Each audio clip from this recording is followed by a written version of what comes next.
रणभूमी Marathi news.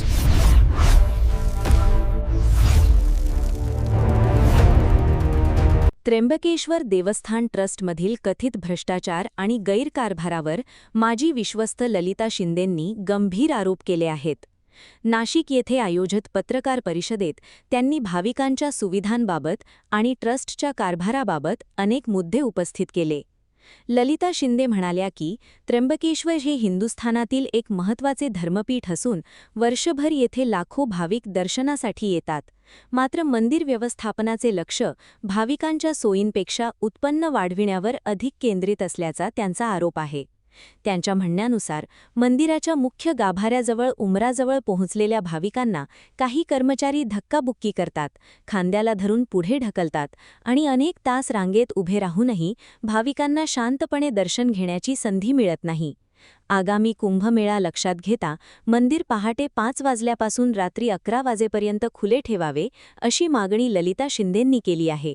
यासाठी तुंगार मंडळी trust, पुजारी मंडळी आणि संबंधित घटकांशी बैठक घेऊन 2 टप्प्यात सेवा व्यवस्था सुरू करण्याचा प्रस्तावही त्यांनी मांडला. यावेळी त्यांनी पेड दर्शन व्यवस्थेवरही प्रश्नचिन्ह उपस्थित केले.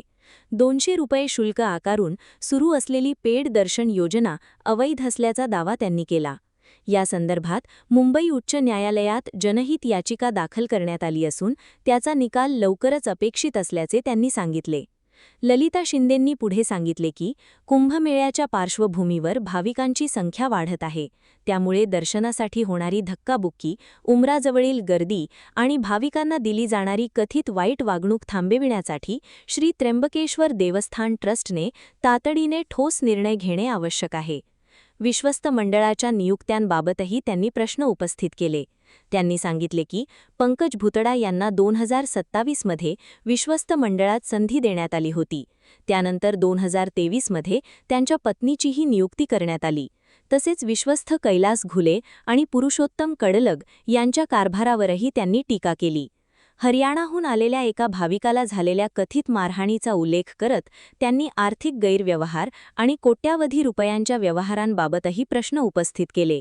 जिल्ह्यात विश्वस्त पदांसाठी लिलाव होत असल्याच्या चर्चाही सुरू असल्याचा दावा त्यांनी केला. दरम्यान त्र्यंबकेश्वर येथील कथित गैरकारभाराबाबत सविस्तर निवेदन मुंबई उच्च न्यायालयाचे मुख्य न्यायमूर्ती, जिल्हा न्यायाधीश नाशिक, श्री त्र्यंबकेश्वर देवस्थान ट्रस्टचे अध्यक्ष आणि जिल्हाधिकारी नाशिक यांना सादर करण्यात आल्याची माहिती ललिता शिंदेंनी दिली.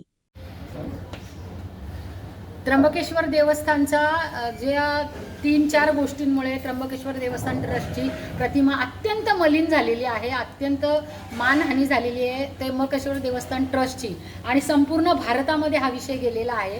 तर ह्या पाठीमागे जो दर्शनाचा काळाबाजार, जो काही कडलक जे ट्रस्टी होते त्यांच्यावर कारवाई झालेली आहे, FIR झालेली आहे आणि आता त्यांना सेंट्रल जेलमध्ये ठेवलेलं आहे. पण ह्याच्या मूळ जे आहे, याच्या मुळापाशी मी आज जाण्यासाठी आणि ह्या सगळ्या भारतामध्ये या लोकांना कळण्यासाठी आज मी एक आवाज उठवलेला आहे की ज्या कडलकांवर कारवाई का झाली त्याचं मूळ शोधा. तर हे जे 4 जण ट्रस्टी, चॅरिटी कमिशनर नाशिक, धर्मदास सहआयुक्त यांनी जे निवड केली होती 2023 मध्ये, तेव्हा तिथे आर्थिक गैरव्यवहार झालेला आहे सुमारे 2.5 कोटींचा. आणि पंकज भुतडा नामक जो वकील आहे नाशिकमध्ये, त्याची बायको तिथे आत्ता जी ट्रस्टी घेतलेली आहे. तर माझ्याकडे देवस्थानचं एक असा ठोस पुरावा आहे की त्र्यंबकेश्वर विकास कुलकर्णी यांचे चेअरमन यांनी पंकज भुतडा यांना पुढील विचार करू नये वगैरे वगैरे, सत्यप्रिय शुक्ल हा गुंड आहे, तिथे गुन्हेगारी प्रवृत्तीचा आहे, असं सगळं लिहिलेलं असतानाही अकालींनी तिथे कुठलाही त्या पत्राचा विचार केलेला नाही आहे. आणि आता संशयाला बाधा 100% निर्माण झालेली आहे. आणि हे सगळं बघता आगामी कुंभमेळा 5 कोटी लोक येणार आहे. कुठलाही अनुचित प्रकार इथे काही घडला तर जबाबदारी निश्चित करावी. माननीय जिल्हाधिकारी साहेब आपण लक्ष घालावं आणि आयुक्त साहेब आपण पण लक्ष घालावं आणि ताबडतोब 24 तासाच्या ट्रस्ट बरखास्त झालं पाहिजे आणि एक स्वच्छ आणि चांगल्या प्रतिमेचे लोक तिथे घेऊन त्र्यंबकेश्वरची देवस्थान हे परत नावारूपाला आणा. त्याचंही गरिमा आहे, अत्यंत श्रद्धास्थान आहे माझं आणि माझा कुठलाही पर्सनली स्वार्थ नाही आहे. त्यामुळे आपण त्र्यंबकेश्वर देवस्थान ट्रस्ट बरखास्त करा. ललिता शिंदे, माझी विश्वस्त, त्र्यंबकेश्वर. धन्यवाद. प्रतिनिधी चंदन खरे, रणभूमी मराठी न्यूज, नाशिक.